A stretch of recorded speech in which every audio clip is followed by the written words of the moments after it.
Fala comigo, pessoal. Sejam bem-vindos a mais um Bruxo Sportcast. O convidado de hoje, entrevistado, né? Ele vai te educar muito bem na alimentação. Eu tô com ele aqui, Dr. Vinícius Rossini. Seja bem-vindo, doutor. Muito obrigado. Aperta a minha mão aqui, garoto. Aê. Valeu, bom demais, velho. Muito obrigado por você ter vindo aqui, tá bom? Você ter aceitado o convite. Isso é um prazer vir aqui. A gente sempre conversa na academia, falando sobre musculação, sobre medicina, sobre melhor de performance, né? Então, já tem uma fama muito boa, ainda mais sua gravata. Eu pedi pra você vir com essa gravata hoje. Foi, eu falei, essa marca sua aí, eu falei, não, vai com ela, cara, que isso aí você vai ficar marcante lá. Doutor, quem é você? Fala aí pra gente aí. Então, meu nome é Vinícius Rossini, eu sou médico, nutrólogo, especialista em hipertrofia, melhora de performance e tratamento de obesidade. Né? Legal. Meu foco é nos pacientes, então, que pretendem, né, melhorar a massa muscular, perder gordura. E para aqueles atletas, pode ser atleta mesmo, amador, que pretende melhorar mesmo a performance física. Certo. E qual o seu tipo... O tipo de paciente que você atende mais? Tem algum tipo específico? Eu atendo homens e mulheres que pretendem, então, melhorar a massa muscular, melhorar a composição corporal e fazer, então, a melhora de performance física de maneira geral, né? Uhum. Eu mexo muito atualmente com alguns tipos de atletas amadores de fisiculturismo. De fisiculturismo. Inclusive, sua esposa é também, né? Minha esposa é uma atleta amadora de fisiculturismo, uma atleta biquíni. Menina boa, hein? Hoje lá na academia tá fibrada ela, viu? Cada dia uma evolução melhor do físico, ela se encaixa mais ainda na categoria. Nossa senhora, a mulher tá fibrada, viu? Nossa, ali, a sensação de estar ali, o orgulho de você ver a pessoa que tem uma disciplina, que tem uma dedicação, é uma coisa realmente fora do normal, sabe? Dá briga entre vocês dois assim, direto? Não, né? Você imagina que eu sou o cara mais tranquilo, né? Ah, tá certo. Pra arrumar briga comigo, você tem que encher muito meu saco. Muito, né? Então, pra mim, assim, eu sou um cara muito tranquilo. E ela é uma pessoa que aceita muito bem os comandos, ela é muito disciplinada, então ela não fica instigando, entendeu? Você fala pra ela fazer uma coisa, ela faz. Então é muito fácil. Faz diferença, né, cara? Ajuda muito. Porque a pessoa fica, ela também é médica, né? Então ela é endocrinologista também. Então já tá. Então se fosse... Unir útil e agradável, então, vocês dois. Exatamente, ela já consegue entender um pouco das coisas que eu prescrevo, que eu passo, que eu oriento, em relação à parte hormonal, em relação à parte da alimentação. Então ela aceita muito bem e vai. Claro que ela sempre quer diminuir mais a dieta do que eu quero colocar. Não vai chegar, vamos puxar mais a dieta, vamos fazer isso, aquilo. Não, calma. Segue o planejado, segue a organização. E ela tem muita disciplina de fazer e realmente o resultado tá lá. Que bom, dá pra você ver. Tanto é que ela disputou, agora foi campeã, né? Ela disputou um campeonato. O último que ela disputou foi em agosto do ano passado, aqui em Belo Horizonte, o Muscle Country BH. Ela ficou na categorias Master, categoria, se eu não me engano, Novice em primeiro e segundo colocado na Open. Então, assim, foi o nome dela? Bem legal. Carolina Miopos. Carolina, fiz seu marketing aqui, tá? Sem você vir, tá bom? É de grátis, beleza? Valeu. Foi bom. Ela é fera, ela merece. Bom, vamos lá. Como é que funciona o tipo de atendimento, a diferença na montagem de uma dieta de um nutricionista e de um nutrólogo? O nutricionista em si, ele tem uma graduação, então, que permite ele a só prescrever a dieta. Né? Ele pode até prescrever medicações como vitamina D, tem uma quantidade que a vigilância sanitária e a Anvisa permite. Já como médico e com essa especialização em nutrologia, eu consigo não só prescrever a dieta, mas consigo fazer a avaliação da parte da anamnese geral, né? Da parte intestinal, da parte do sono, da parte da rotina do dia a dia, do recordatório alimentar e prescrever medicações, né? Além de remédios fitoterápicos, vitaminas, sais minerais, eu posso prescrever hormônios também. Entendi. Tá. No caso do nutricionista, por exemplo, o ortomolecular, ele pode fazer isso também? Todo nutricionista em si, ele não pode prescrever uma quantidade a mais de algumas medicações que relatam pela Anvisa. Você já viu aqueles remédios que tem na farmácia, por exemplo, polivitamínicos, que tem lá vitamina B12, vitamina D. Aquilo ali a Anvisa ela regula para ter aquela quantidade ali. Você não pode passar uma quantidade a mais. Certo. Só pode ter uma quantidade a mais de vitamina B12, por exemplo, a posologia maior que entrega na medicação com a prescrição médica. Certo. Aí pode ser do médico, do dentista, que podem prescrever realmente medicações, tá?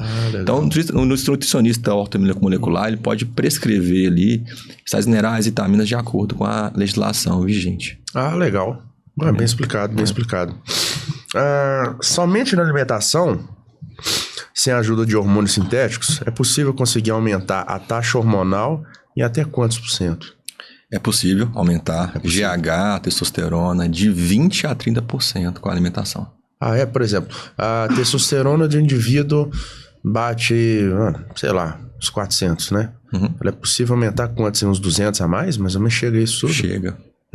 Pode chegar sim. Por exemplo, uma pessoa dessa está em obesidade, por exemplo. Sim. Uma dieta altamente inflamatória, né? Com muitas farináceos, açúcares, pouca quantidade de fibras, minerais e ômegas. Seja ajustando a dieta para uma dieta menos inflamatória, né? Sim.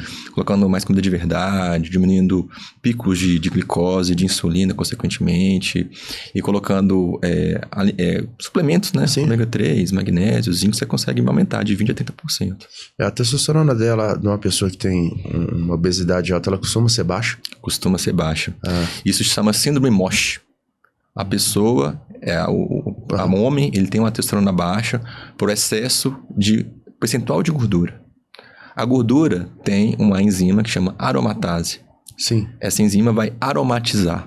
Engraçado, na academia todo mundo fala, fulano aromatizou.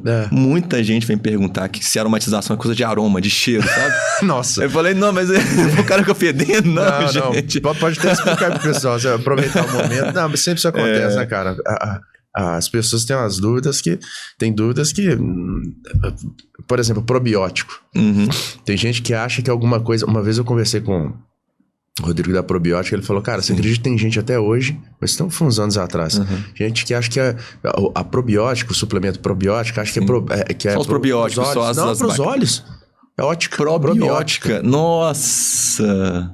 Tá vendo? Caramba, impressionante. É complicado, cara. Mas pode dar continuidade. Porque essa aromatase, essa enzima, ela coloca um anel aromático da química no hormônio. Quando ele faz isso com a testosterona, transforma em estradiol. Sim. Então aquele colega nosso, mais gordinho, percentual mais alto, ele é meio choroso, é meio fresquinho. Ele tem um pouquinho mais de estradiol em si. Mais sensível. Mais sensível.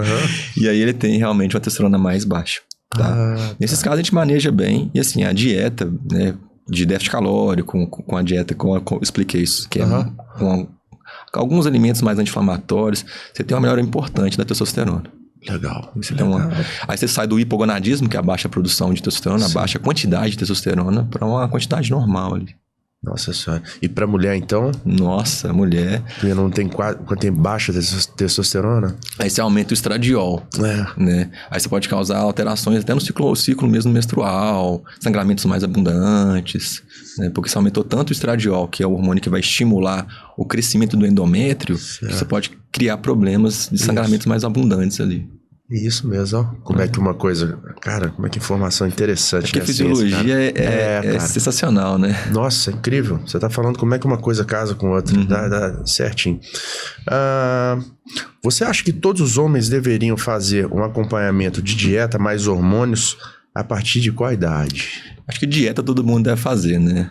Acho que não foge, né? Não foge. A dieta realmente é uma coisa que é uma coisa rotineira, né? Dieta significa estilo de vida alimentar, né? Exatamente. Então, assim, você deve seguir um estilo de vida alimentar mais saudável, que realmente encaixe na sua rotina, encaixe nos seus costumes, né? E que você consiga fazer uma manutenção. Certo. Em relação à parte da avaliação, a partir dos 35 anos, o homem tem uma diminuição da produção hormonal de testosterona. Sim. Então, a partir daí, a gente consegue avaliar de forma mais rotineira, e se for o caso, prescrever a terapia de reposição ou outro tipo de terapia, para a gente poder fazer a melhora ali desse parâmetro. E a partir dos 30 anos, eu costumo falar com meu paciente para já ir fazendo exames para acompanhar. Na verdade, o que acontece, né, doutor? Você sabe muito bem.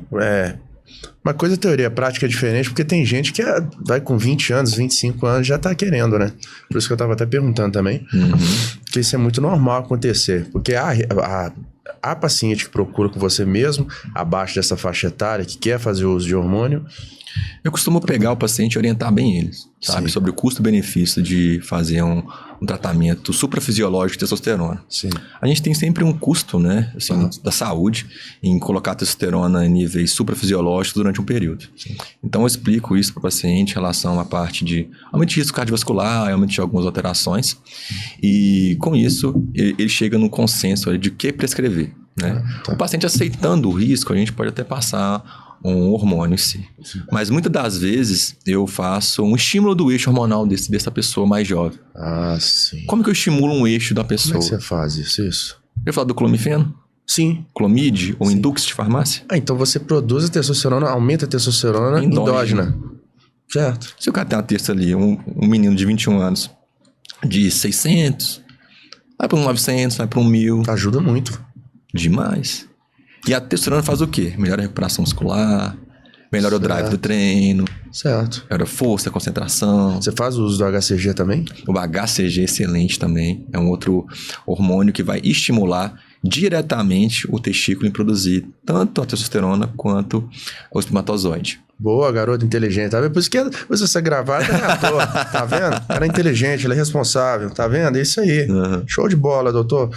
Próxima pergunta. Vamos lá. Tá, vamos lá. As mulheres, há possibilidade de melhorar o físico, mesmo tomando o anticoncepcional? E... Nossa, peraí. Deixa eu fazer de novo essa pergunta aqui, senão vai ficar um pouco confuso. Desculpa, tá, pessoal? As mulheres... há possibilidade de melhorar o físico mesmo tomando anticoncepcional e sem uso de fitoterápicos que podem levar à taxa hormonal? É mais difícil. Mais difícil, É né? mais difícil. O anticoncepcional atrapalha muito, né? O anticoncepcional, ele vai fazer no corpo um aumento importante de esteroides femininos sintéticos. O corpo, ele não entende o que é sintético, o que não é sintético, ele entende que tem um boom de hormônios ali. E o corpo ele nunca quer deixar, né, a fisiologia, ele não vai deixar o hormônio ficar em níveis altos. Então o fígado produz uma enzima chamada SHBG. SHBG. Esse SHBG, ele sequestra hormônios sexuais. Mas o negócio é que os hormônios sintéticos estão tão em quantidades altas que o SHBG sequestra sem querer a testosterona. A mulher tem uma baixa da testosterona livre. Porque a fração ligada ao SHBG é inativada. Nossa. Então a mulher tem uma testosterona total, Sim. que é a quantidade das duas T's. Está ligada ao SHBG e a ligada à albumina, que é um receptor menor que tem ativação. A testo ligada à albumina é a testo livre, que ela tem ação. Uhum. E a testo ligada ao SHBG é uma testo inativada, digamos assim. Sim. Então você diminui a testo livre, consequentemente diminui a condição da mulher de melhorar a recuperação muscular, assim, se recuperar de maneira mais rápida de um treino, né? Diminui um pouco o drive do treino, ela fica um pouco mais desanimada. É quase uma castração química, diminui muito o libido. Exatamente. Né? Então assim, dá pra fazer, mas é muito mais difícil. Mas e no caso, por exemplo, a mulher ela não pode tirar esse anticoncepcional e vira pra você e fala, doutor, eu tô querendo dar um jeito e eu tava querendo usar alguma esteroide substância. Há essa possibilidade? A gente tá jogando meio o fogo e a água, né? Não é, cara? Uhum. A gente tá jogando duas coisas assim que são antagônicas. A gente vê muito isso na prática clínica. Tá? Demais, né? Eu acompanho bastante. O certo é tirar, né? O certo Mas seria. a mulher, às vezes, ela não quer tirar. E aí? Como é que fica a situação? Aí eu manejo os colaterais que podem acontecer pelas duas situações. A gente vai ter que manejar. Muitas das vezes a mulher vai usar um esteroide anabólico que é derivado do DHT, que é a da dihidrotestosterona. Eu expliquei da parte da testo, que se aromatiza e vira estradiol. A testo também tem outra metabolização, outra enzima que metaboliza ela, que chama 5-alfa-redutase. Essa enzima transforma a testosterona nesse hormônio que chama DHT. Desse DHT, a gente tem esteroides sintéticos à base dele. Os mais comuns, né? Os que são oxandrolona, estanozolol, masteron, promobolan e hemogenin. A mulher muitas das vezes inicia ou utiliza um desses esteroides. E eu acompanho muito os colaterais que esse esteroide pode causar. Sim, né? claro. Qual é a ação do DHT? O DHT é um hormônio, então, que vai atuar na pele, né? Então, vai aumentar os caracteres masculinizantes. Quais são as características? Pele oleosa, Então, gera acne, pelos. Talvez queda de cabelo também. E aí, onde o folículo piloso tem um receptor de DHT, ele vai causar a queda do cabelo. Né? E se a mulher tem uma quantidade baixa de receptores musculares, esse excesso de hormônios podem cair em outros receptores, na corda vocal, no clítoris. Sim. Então aumenta a hipertrofia do clítoris, a voz vai ficar grossa, né? Então esses são os colaterais. Então eu sempre acompanho essa parte. A mulher está usando o anticoncepcional e está usando o esteroide. Qual a quantidade, como é que tá a evolução dela. Eu acho que a gente bater o martelo, deixar tudo no protocolo, fica muito difícil, né? Sempre a gente faz uma avaliação individual de cada caso e esse acompanhamento. Show.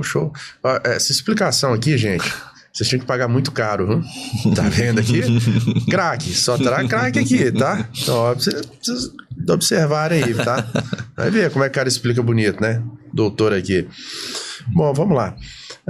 A mulher, ao entrar para menopausa, a taxa hormonal dela acaba prejudicando a perda de peso. Ela consegue perder somente com a dieta. É mais difícil também. Também.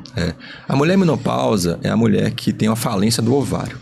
O ovário produz hormônios da mulher, que é o hormônio estradiol e a progesterona. Sim. O hormônio estradiol ele é importantíssimo para você ter hipertrofia. Tá? Tem alguns casos de homens que usam muito anastrozol, por exemplo, que é um remédio que inibe a aromatase, que a gente comentou aqui, que fica com o estradiol muito baixo e a testo muito alta. Dá um exemplo numérico. A testo de 3.000 e o estradiol de 19. O cara não tem ação da testosterona. Ele fica sem libido, ele fica com recuperação muscular ruim, sem força. Porque o estradiol é importante para ação de ativação do receptor da testosterona. Então, se a mulher já não tem o estradiol fisiológico, ela tem uma dificuldade maior. Sim. Tá? Existem alguns estudos mostrando melhora de massa muscular de mulheres menopausadas com alimentação mediterrânea, com alimentações antioxidantes, até com um pouco mais de alimentos com soja. Sim. Aí diminui um pouco os sintomas. A Mediterrânea, para quem não entende o que ele está falando aqui, no caso são frutos do mar, não é? A dieta mediterrânea é uma dieta low carb intermediária, que a gente fala. Uma quantidade mais ou menos de 180 gramas de carboidratos, que são o macronutriente, né? Então, assim, não é só 150 de arroz, gente, é uma quantidade do macronutriente. Então, 100 gramas de arroz, a gente vai ter ali 40, 30 gramas de carboidrato. Certo. Então, no total de 180 gramas de carboidrato, ricas em óleo de azeite de oliva, né? Então, o azeite de oliva é importantíssimo. E rico em crustáceos, rico dos alimentos, então, que tem ômega, né? Isso. Então, todos esses frutos do mar, eles são ali da região ali do Mediterrâneo, na Europa, né? Que são muito frequentemente utilizados, né? Isso. Então, essa dieta ficou muito conhecida para melhorar a parte cardíaca e tudo, né? Certo. É interessantíssimo essa dieta aí. Boa. E também tem uma abordagem um pouco com alimentos com a base de soja atualmente, lá que tem esse relato, né? A soja tem um composto que é parecido com o estradiol, aí tem uns estudos mostrando ali que pode ter uma melhora nesses quadros aí, né? E aí fica com a pulga na orelha, né? Da soja e aumentar a estradiol da população geral. Ainda tem isso, né? Mas é isso aí, é isso mesmo. É isso mesmo. Tá, senão você corta sua linha de raciocínio. No controle alimentar, consegue regular o hipertiroidismo e o hipertiroidismo sem a ajuda do T3, T4? Não. Também não, né? Não. A dieta ela pode melhorar a conversão do T3 em T4. Né? Tem alguns pacientes que eu acompanho que eles são muito a favor da low carb e fazem atividades físicas aeróbicas de maneira muito longa, são pessoas que gostam muito do endurance. Eu avalio que essas pessoas têm um hipotireoidismo por baixa de carboidrato e alto consumo calórico. O que é isso? A pessoa faz uma atividade tão extensa e come tanta pouca caloria com a densidade calórica do carboidrato que ela baixa o metabolismo dela. Então a pessoa corre demais e come pouco, o metabolismo abaixa. Sim. Não abaixa a conversão do T4 em T3, que o T3 que é o hormônio ativo. Então, quando você melhora as alimentações dessa pessoa específica que tem um hipotireoidismo transitório pela alimentação, você melhora esse quadro. Agora, a pessoa que tem uma doença, hipotireoidismo, por causa talvez de uma alteração da tireoide, ou uma retirada da tireoide, por exemplo, você não consegue aumentar a produção de hormônios só com a dieta. E no caso do hiper, que é uma alta produção, a gente não consegue travar a tireoide de produzir os hormônios só com a dieta, não. Entendi. Tá. Eu até fiz essa pergunta para o endócrino, eu fiz a entrevista com o doutor Alexandre também, ele respondeu parecido com você. Até repetir a mesma pergunta também. E para quem tem TDAH, uma dieta tem alguma coisa assim? Alguma vitamina que pode ajudar? O ômega 3 é uma vitamina que ajuda muito, né? A vitamina é um óleo, né? É uma suplementação que ajuda bastante ali, quem tem TDAH. Zinco, magnésio também, a gente pode auxiliar. Zinco, magnésio também? Auxiliam, O zinco e o magnésio participam de produção de enzimas. O zinco mais ou menos de umas 300 enzimas e o magnésio de umas 600. Então a gente tem uma melhora da fisiologia corporal. A gente potencializa mais a fisiologia quando a gente suplementa esses sais minerais. Tá? Vitamina B12, importantíssima para a produção de células nervosas. A B12 ela é muito importante, né? Em vários aspectos. É incrível isso, né? Ela faz parte do DNA, né? Então, para você construir DNA, você precisa da B12. Incrível, cara. Então, assim... E a vitamina D, né? A vitamina D também é uma queridinha nossa. Queridinha, Ela melhora a produção hormonal, melhora a produção de novas células, também de defesa, né? Então, você pensando numa alteração neurológica, que neurônios são células extremamente sensíveis, né? Que tem que ter um cuidado muito intenso. Então, as vitaminas, esses sais minerais são importantíssimos para esse caso. E uma alimentação, igual eu expliquei, antioxidante, com menos açúcares, menos picos de glicose, picos de insulina, né? Isso vai favorecer também a melhora da atenção, melhora do foco ali dessa pessoa que tem esse TDAH. Hoje virou moda, né? Todo mundo tem, né? Todo mundo tem. Até às vezes nem é, né? Também, às vezes a pessoa acha que tem alguma coisa de TDAH, na verdade, às vezes nem tem, né? A pessoa fala, mas é porque tem TDAH, que não sei o que, às vezes é outra coisa. Né? A pessoa, em vez de fazer o exame primeiro... Então, pode ser falta de B12, ou pode ser até falta de ferro, muitas vezes. É um sal mineral importante, o ferro também. Exatamente. Nossa, uma suplementação de ferro bem feita, você dá um up na pessoa. Incrível. Não, incrível. Incrível como é que dá o upgrade. Agora, vamos lá, essa pergunta aqui, vou jogar no seu peito. Ritalina ou Vivance? Tem? Cadê? Tá. Hoje todo mundo tá assim, né? Receita amarela vale ouro, viu, velho? Então, tá desse tipo. E aí? A Ritalina é uma anfetamina que tem um efeito mais rápido. A Ritalina? Tem um pico mais rápido, uma duração menor. Então, te avalia a pessoa, sei lá, te avalia criança, né? Assim, tá na hora de estudo da aula dele lá de manhã. Então, você prescreve de manhã, vai durar em torno de 4 horas ali. Então, nessas horas que ele tá na escola, tem uma atuação da Ritalina em si. Ou uma pessoa que vai estudar e tudo, e tem o TDAH, né, gente? Não vai usar o TDAH. Não vai usar a Ritalina só para poder estudar, não, pelo amor de Deus. Ele vai agir naquelas 4 horas. Tá? O Vivance, ele tem uma duração, um tempo de meia-vida maior, mais ou menos 12 horas ali, tá? Nossa, e ele tem uma flutuação menor, ele não tem um pico tão alto, então ele tem uma flutuação menor na ação dele no corpo, então ele é até mais tendencioso a dar menos adição, menos tendência a pessoa ficar querendo mais, sabe? Menos dependência. Agora, engraçado, você tá falando aqui que a Ritalina, ela tem a taxa de anfetamina... são anfetaminas. Mais alto do que o Vivance? Ela dá um pico mais alto. Era engraçado. Eu já comentei isso com você lá na academia. Que eu tomei a Ritalina e fiquei com sono. Engraçado. Teve um outro caso também. Eu conversei com um conhecido meu. Ele falou, engraçado comigo também. Eu não sei o que é, o que causa. Depois eu vou procurar saber Ou mais. você tem o TDAH e não teve o colateral. Porque a agitação, a boca seca, o tremor e talvez um certo nervosismo, você fica meio tenso, é gerado nas pessoas que não têm a doença TDAH. Quando você toma medicação e tem um outro efeito, uma coisa do tipo, você pode realmente ter o problema em si, ter a doença em si. Porque a Ritalina e o TDAH são anfetaminas que pessoas normais elas ficam agitadas. A pessoa que tem TDAH, ela foca, ela fica tranquila. Isso. Ela consegue escutar o outro. Tá? Então ela acalma. Então ela em vez de acelerar o sistema nervoso central, ela desacelera. Na verdade, também o TDAH, porque eu já havia comentado, o pessoal acha que a pessoa é burra. Não é que é boa. Às vezes, quando é o assunto do interesse dela, ela é expert. Eu já dei aula para um aluno que tem TDAH. Ele aprofunda, ele vai, Nossa, é uma dificuldade. Mas quando você vai comentar um assunto que ele gosta, por exemplo, de automóvel, não, o cara entende tudo.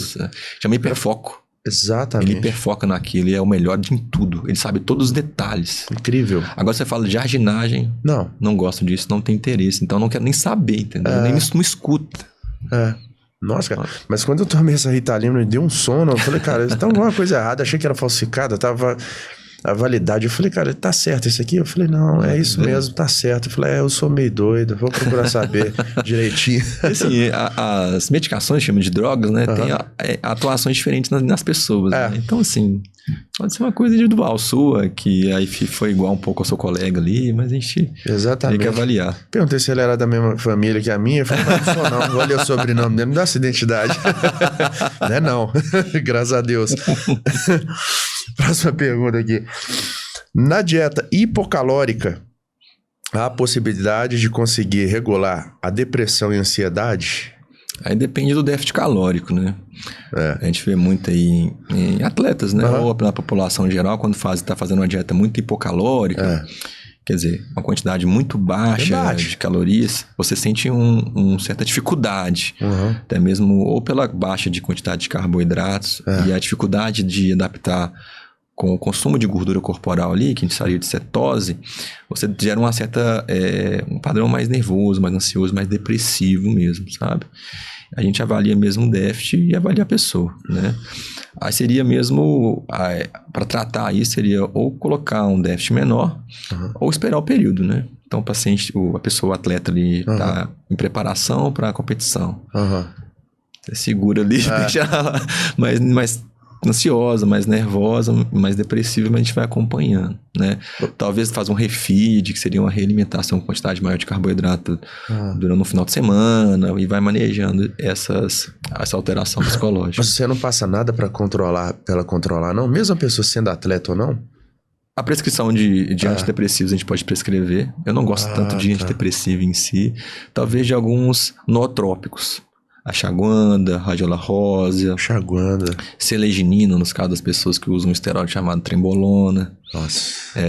Eles auxiliam um pouco ali o sistema nervoso central e melhoram um pouco a função, né?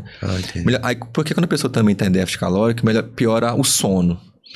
Então, talvez uma glicina com melatonina à noite, para melhorar o sono, magnésio à noite também, tá? Eu manejo dessa maneira, assim, para tentar diminuir um pouco esses efeitos, né, da depressão, porque isso só vai piorando a qualidade de vida da pessoa ali, sabe? Vai. Tá certo. Em uma dieta hipercalórica para um atleta de fisiculturismo, pesando mais de 100 quilos, é possível subir controlando o seu colesterol, glicose e creatinina? Sim. Depende daquilo que ele está utilizando. Né, como esteroide anabólico. Fisiculturismo e saúde não é uma coisa que... Nunca vai combinar, né? O atleta em si, ele realmente diminui um pouco a saúde dele, o tempo de vida dele para poder estar ali no palco. Esse é fato, né?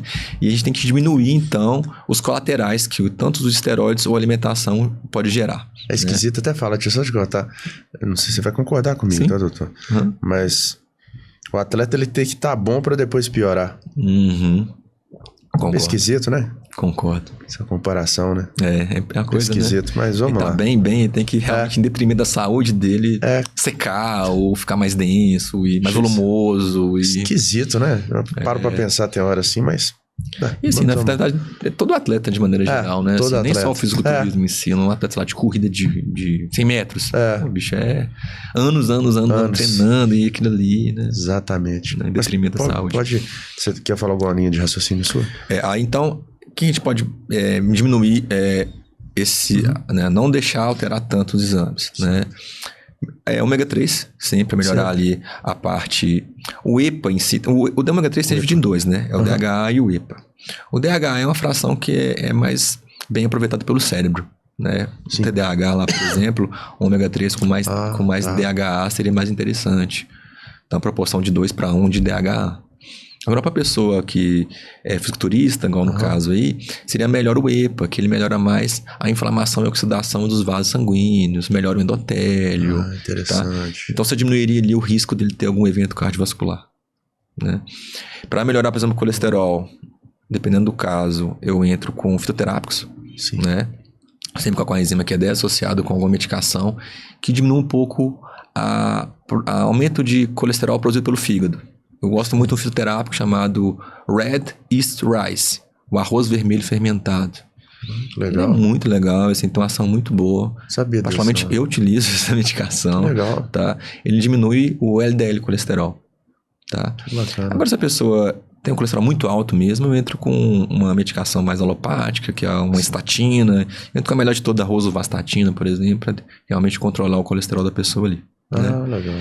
É interessante, a creatinina é interessante que no fisiculturista ou na pessoa que tem mais massa muscular, ela fica acima da média do exame. Né? Média é calculada ali de acordo com as pessoas que têm uma quantidade de massa muscular menor que as pessoas que fazem fisiculturismo, por exemplo. Então, a creatinina, que é essa proteína, ela fica no músculo. Então, se a pessoa tem muito músculo, necessariamente ela tem mais creatinina. Sim. E não vai ser no exame avaliar só a creatinina que vai dar, por exemplo, uma disfunção renal.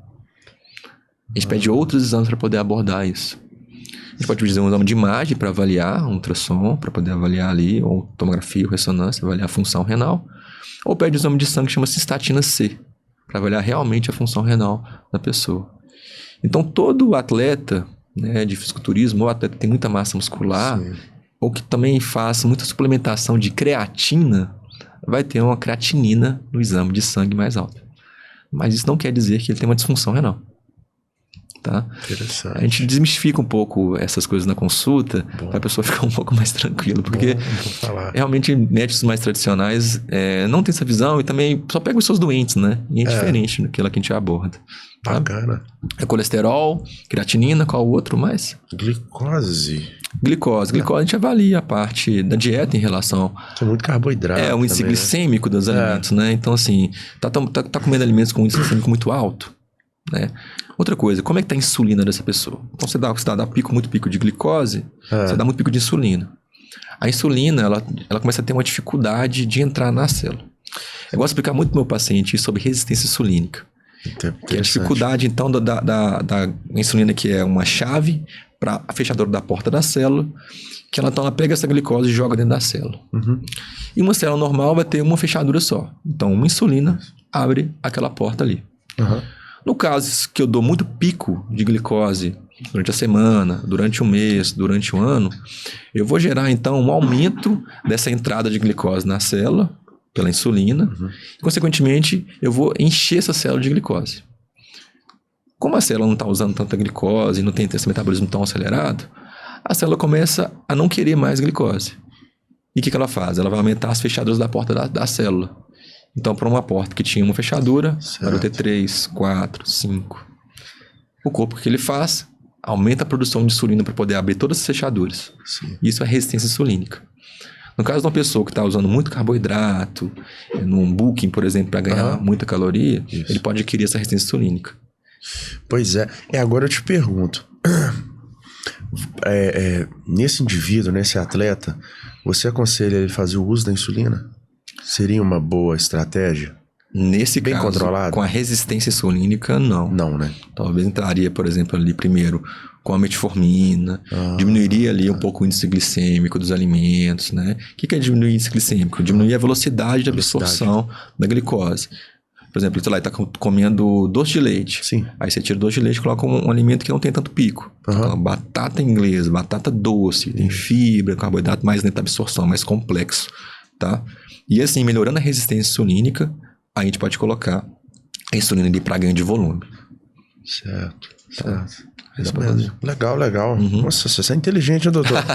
Nossa senhora. Tentando, inspirando no seu. Poxa, o que é isso? É à toa que eu te fiz o convite, foi à toa. Acho assim, muito inteligente.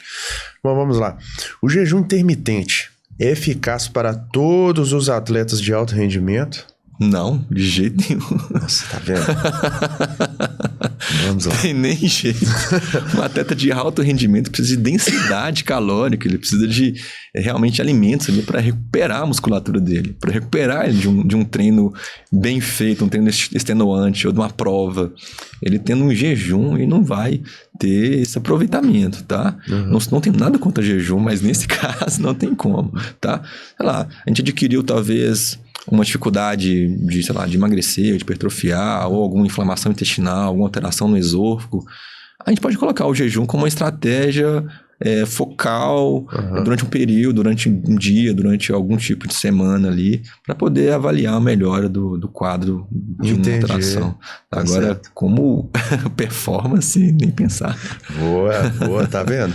Craque, é craquíssimo esse homem. Bom, vamos lá. Proteína vegana e animal. O que uma substitui a outra? As proteínas hoje veganas, elas têm que ter associação de proteínas para você poder chegar a uma quantidade adequada de aminoácidos. Para se comparar com o whey protein, por exemplo. Sim. Né? Então, por exemplo, a gente pega a proteína da ervilha e mistura com a proteína do arroz para poder ter a quantidade igual à quantidade de aminoácidos que a gente tem no whey. O whey protein, ele é mais biodisponível. Né? Porque o whey protein, então, é proteína usada do soro do leite. Então, a quantidade adequada, grande de aminoácidos, que vão servir ali de matéria-prima para a construção de proteínas, tá? Já as proteínas vegetais têm que ter uma quantidade um pouquinho maior de aminoácidos, um pouquinho maior de quantidade para poder se igualar ao whey protein, tá? Certo. Então, para definir, proteínas vegetais, você tem que associar, tem que ser uma maior quantidade e a absorção é um pouco mais difícil. Eu achava que não tinha que associar. Se associa uma com a outra. Ervilha a maioria é ervilha com arroz. Aí você tem todos os aminoácidos que tem no whey protein, por exemplo. Interessante. A gente estava conversando na academia também. Você falou sobre uma nova proteína. Gente, essa proteína é sensacional. Fala aí pra gente, essa novidade. Hoje, a inteligência artificial tá com tudo, né? Então, eles criaram um peptídeo através de inteligência artificial. Tá. Então, peptídeo vai ser uma molécula que vai se ligar a algum receptor muscular, por exemplo, para criar algum tipo de ação. Tá? Então, eles colocaram na inteligência artificial que queriam esse peptídeo. Essa inteligência artificial avaliou mais de 3 trilhões de peptídeos que existem na natureza e chegou no peptídeo da fava.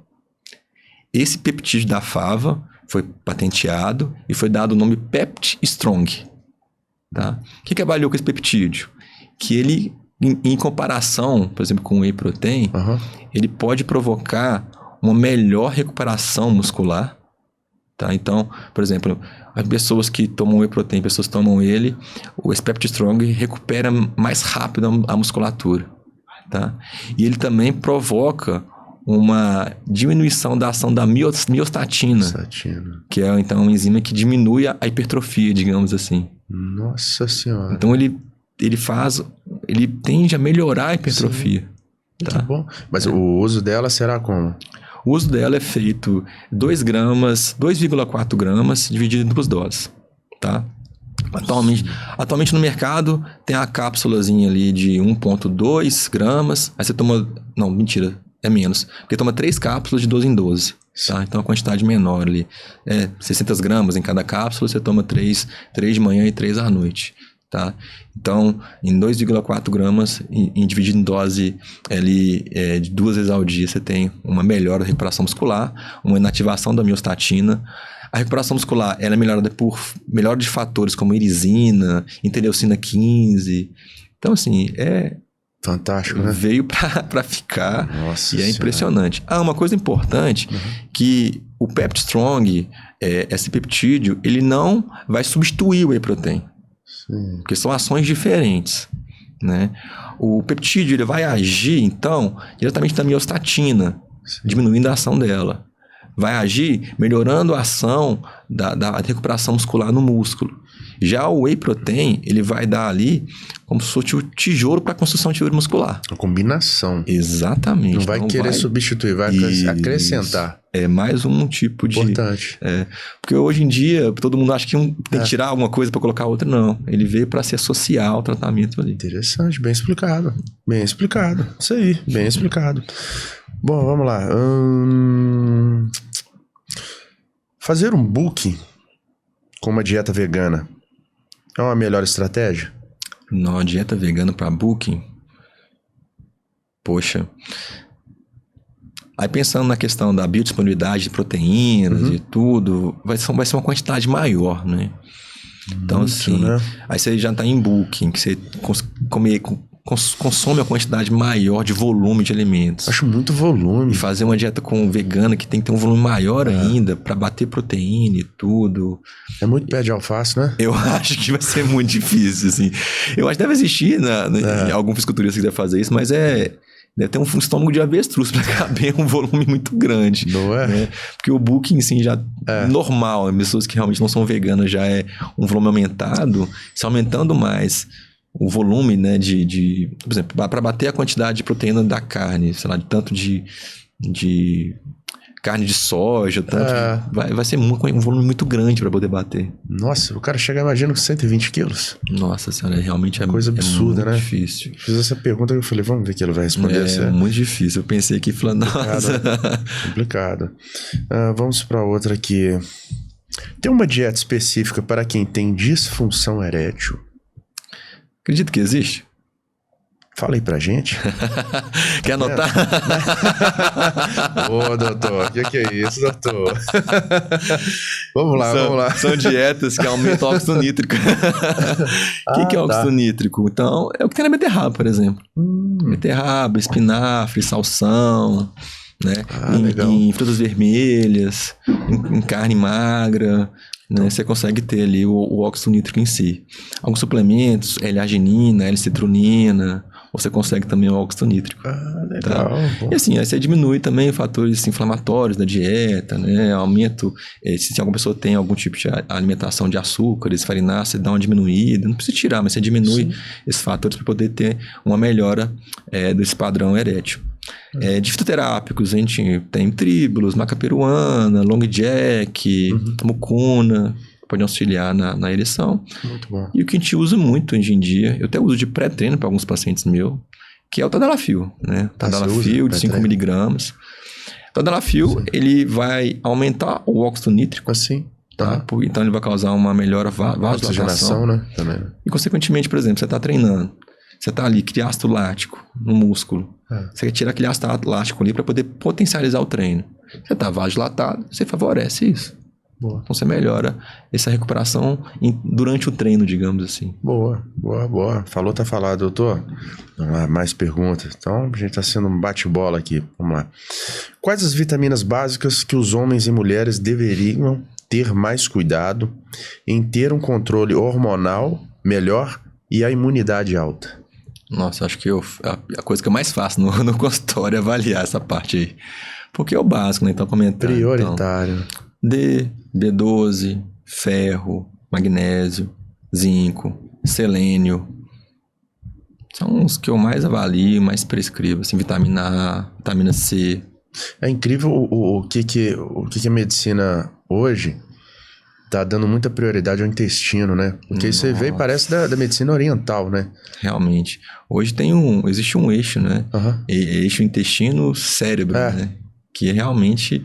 Até aquele padrão de pergunta que você falou, da depressão e ansiedade, com dieta, por exemplo, você falou de hipocalórico, né? Mas a dieta em si, por exemplo, a pessoa que tem talvez uma alteração intestinal, ela pode ter a alteração mesmo da parte neurológica pelo fato de ter alteração no intestino.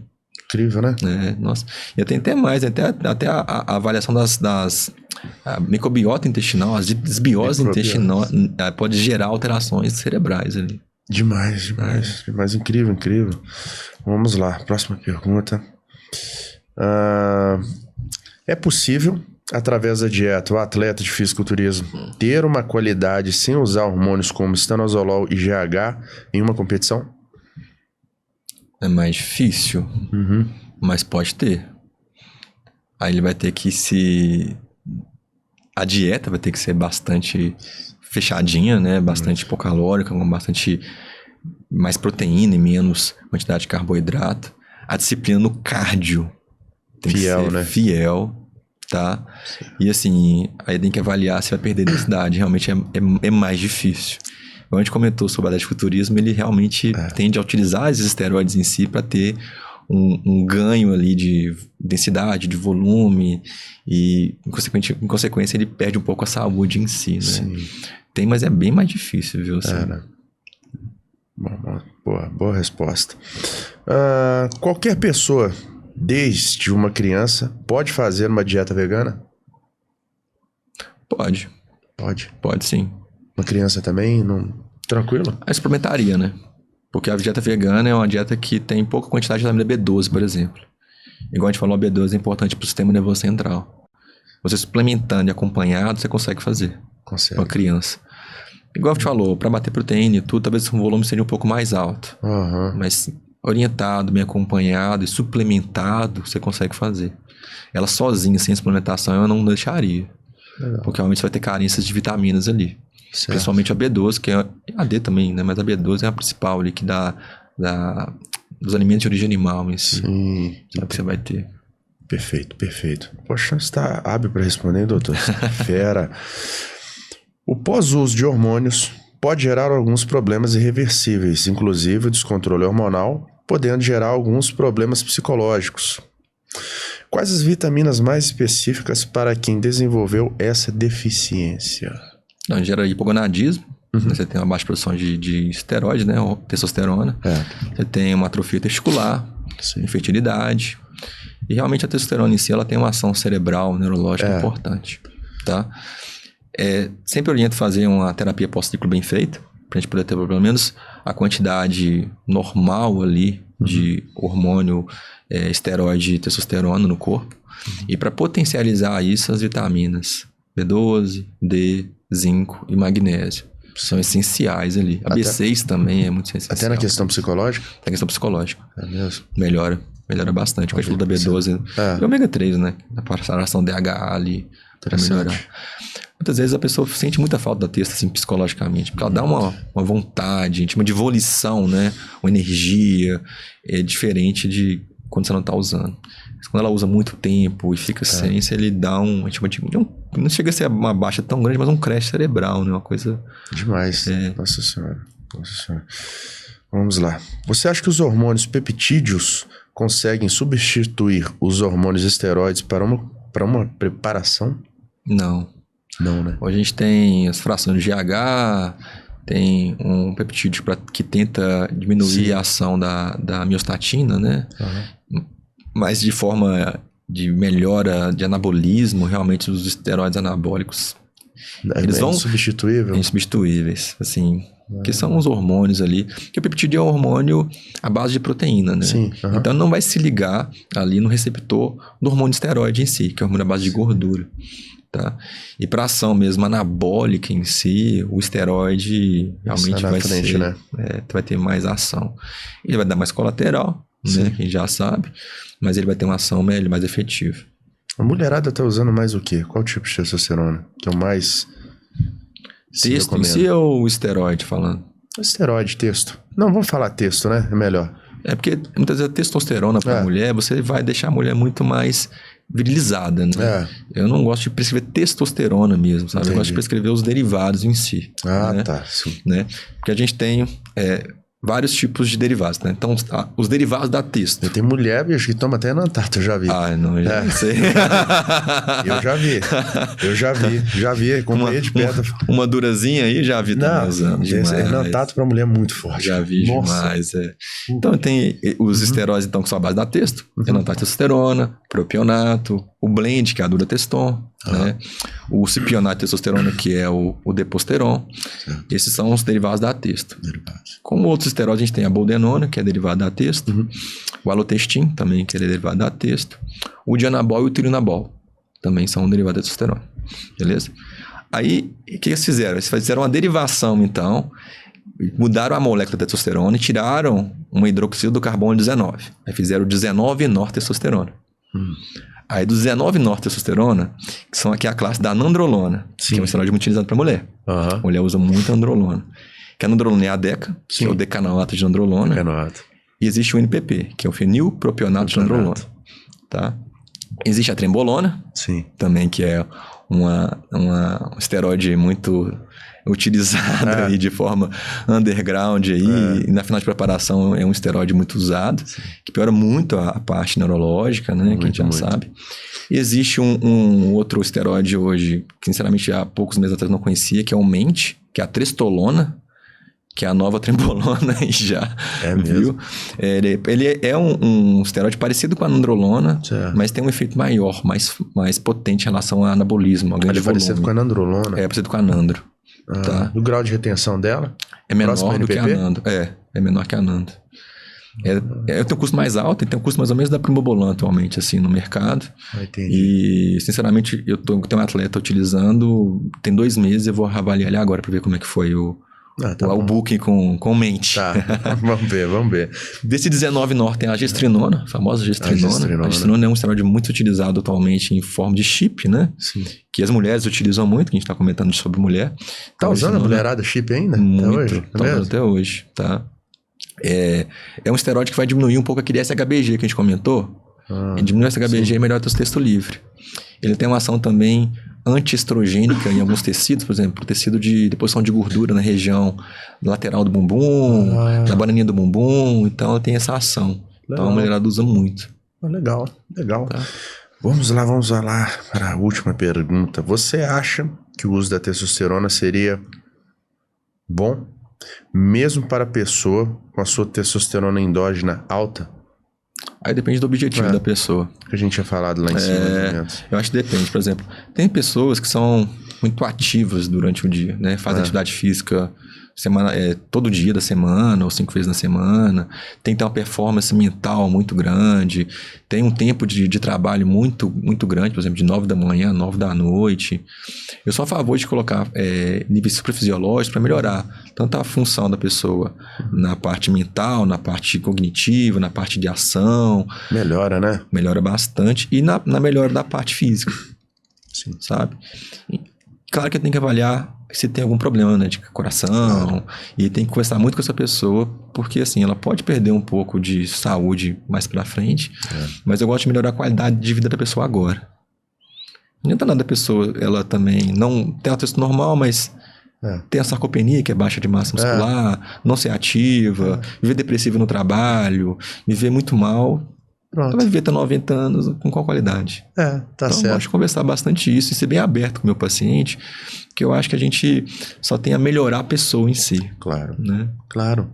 Doutor, muito obrigado por esse bate-papo rápido. Muito obrigado mesmo. Você é um craque, tá bom? Conversei com você, te chamei lá, que eu acho que você é um cara muito inteligente, todo mundo gosta de você. Obrigado. Tá? Já pesquisei muito sobre você.